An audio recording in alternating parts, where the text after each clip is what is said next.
अब second module में flora and fauna और जितने भी तरह के जो प्लांट्स लिविंग होते हैं नेचुरल सराउंडिंग में रहते हैं उन्हें हम फ्लोरा कहते हैं। All the different kinds of animal living in their natural surrounding are called the fauna. और जितने भी एनिमल्स रहते हैं किसी नेचुरल सराउंडिंग में उसको हम फोना कहते हैं। Together and flora fauna place from the biodiversity. Flora और फोना मिलकर के बायोडाइवर्सिटी बनाते हैं। All the component of the environment are interdependent. जितने भी कंपोनेंट होते हैं एनवायरमेंट के इंटरडिपेंडेंट होते हैं, एक दूसरे के ऊपर डिपेंड करते हैं। Any change in the one component में एक कंपोनेंट के अंदर जब change affect all the other component, दूसरे कंपोनेंट पे भी असर करता है। So we need to conserve biocity. सिर्फ बायोसिटी को बचाना चाहिए for our survival and to maintain the natural ecological balance. अपनी सर्वाइवल को बायोडाइवर्सिटी को बचाने के लिए और अपनी इकोलॉजिकल बैलेंस को मेंटेन करने के लिए it also ensure the continuous availability of the useful plant and animals and their product to our future generation. हमारी आने वाली जनरेशन के लिए जो प्रोडक्ट हमें जानवरों और प्लांट से मिल सके उसके लिए अवेलेबल करने के लिए हमें इसको बचाना चाहिए। Governmental and non governmental bodies at the international, national and local level are the constantly involved in the conservation of the biodiversity। Government और जो नॉन गवर्नमेंट बॉडीज़ होती है इंटरनेशनल या नेशनल या लोकल लेवल पे वो बायोडाइवर्सिटी को बचाने के लिए इन्वॉल्व होती हैं। Farming laws to the protect the existing forest and the wild life and the popularising awareness program for the conservation of the biodiversity. Biodiversity को बचाने के लिए जंगल को फ्रेमिंग लॉ लानी चाहिए जंगल को बचाने के लिए और लोगों को अवेयर करना चाहिए। The international union of the conservation of the nature and natural resources IUCN now known as the world conservation. IUCN को वर्ल्ड कंजर्वेशन WCO के नाम से जाना जाता है। It is an international body to study the access the global conservation status of the plant and animal species. जानवरों और plant को बचाने के लिए international global association IUCN maintain a comprehensive list known as the IUCN red list for the threatened species. IUCN जो होती है वो एक लिस्ट है जिसमें जो घटती हुई प्रजातियाँ उनके बारे में दिया होता है। The main of the IUCN red list is to focus the attention of the conservation towards the species and the under the threat of the becoming extinct and therefore.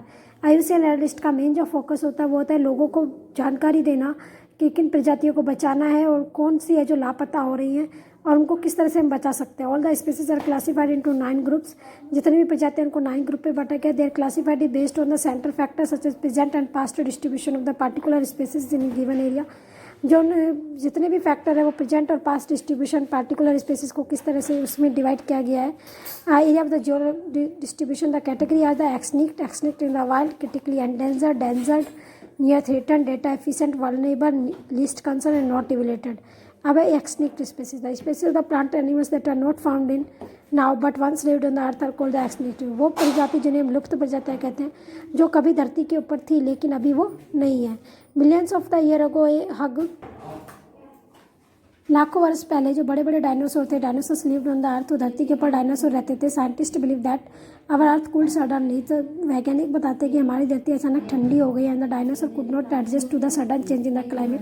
जो डायनासोर थे वो इस चेंज को बर्दाश्त नहीं कर पाए। So all of them dead and वो सारे मर गए। Now have become extinct. अब वो लापता हो गए। There are several other theories regarding the extinction of the dinosaur. Dinosaur के रिगार्डिंग बहुत सारी थ्योरीज भी है। The dodo bird become extinct mainly due to the hunting for the food.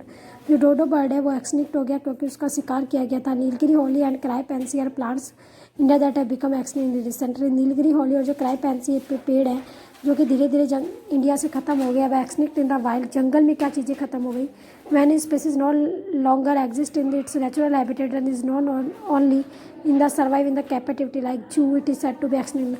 वो प्रजातियाँ जो कि जंगल में से तो ख़त्म हो गई लेकिन खाली जू में ही बची है उसको हम एक्सटिंक्ट इन द वाइल्ड कहते हैं। जैसे कि पिंक हेडेड डक, चीता, ये जंगलों में नहीं मिलते हैं, अभी खाली हमें जू में देखने के लिए मिलते हैं हमारी कंट्री में।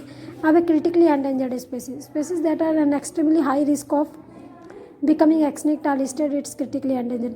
वो स्पीसीज जो कि उनका बहुत बड़ा रिस्क है कि वो लुप्त तो हो जाएंगे, उनको क्रिटिकली एंडेंजर्ड स्पीसीज मिलेगा। For example Balearic saltwater duck, wooded vulture, Malabar large spotted civet and hog mountain gorilla.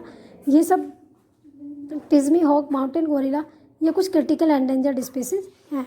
अब endangered species that are a big high risk of the getting extinct, जिनका बहुत बड़ा रिस्क है कि वो एक्सटिंक्ट होने ही वाले हैं। इट इज़ नियर फ्यूचर, ये आने वाले भविष्य में due to the decline of their number, उनके नंबर कम होने की वजह से and drastic change in the habitat, उनके रहने की जगह में चेंज आने के कारण ये एंडेंजर्ड स्पीसीज बन गया। एग्जाम्पल के लिए Asian elephant, thick build parrot, forest owlet, golden langur, golden mole, pink pigeon, Bengal tiger, blue whale, Asiatic lion, green turtle, Ganga river dolphin are the some endangered. ये कुछ एंडेंजर्ड स्पीसीज है। White cedar, Bermuda palm and कुछ orchids, ये endangered plant species है। अब do you know some animals are much more in danger becoming extinct than the bigger ones. कुछ छोटे जानवर ज़्यादा खतरे में बजाय कि बड़े जानवर के। दे में भी स्मॉल इन साइज, भले ही छोटे साइज में है, but role in the ecosystem can not be ignore.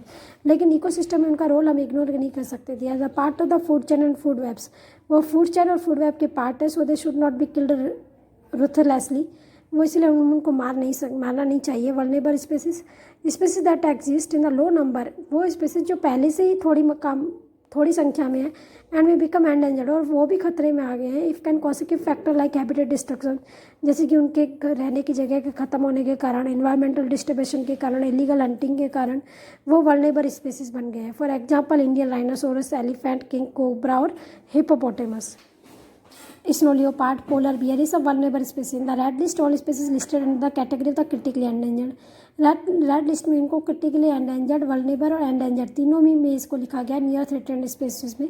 अब एंडेमिक स्पेसीज, वो species are those species of the plants and animals that are found exclusively in a particular geographical area, जो किसी particular area में ही पाई जाती है, उसको हम एंडेमिक स्पेसीज कहते हैं। जैसे कि Ganga river dolphin, it is only lives only in the river Ganga, ये खाली गंगा नदी में ही पाई जाती है। Asiatic lions, endemic species only found in the Gir national park in the Gujarat, ये खाली गुजरात में पाया जाता है। Lion tailed macaque, it is found only in the south west India, ये ओनली साउथ वेस्ट इंडिया में पाया जाता है। नीलगिरी थार, ये एंडेमिक है, नीलगिरी की पहाड़ियों में ही पाया जाता है, और तमिलनाडु के वेस्टर्न घाट में और केरला में। Giant panda, it is only natural home for the mountains region of the south west China, ये साउथ वेस्ट चाइना में ही पाया जाता है। Sal and wild mango are the two example of the endemic flora. Pachmarhi Maharashtra में खाली साल में जो वाइल्ड मैंगो पाया जाता है वो इसके एग्जाम्पल है। Andaman Nicobar island contribute at least 220 endemic plants in India. Bharat में 220 एंडेमिक प्लांट अंडमान और निकोबार में बोए गए हैं। Endemic plant animals are the greater risk to becoming extinct. Endemic जो प्लांट है वो उनका लुप्त होने का बहुत बड़ा रिस्क है। They are vulnerable to disturbance in their local habitat, उनके लोकल हैबिटेट के नुकसान के कारण वो खत्म हो रहे हैं।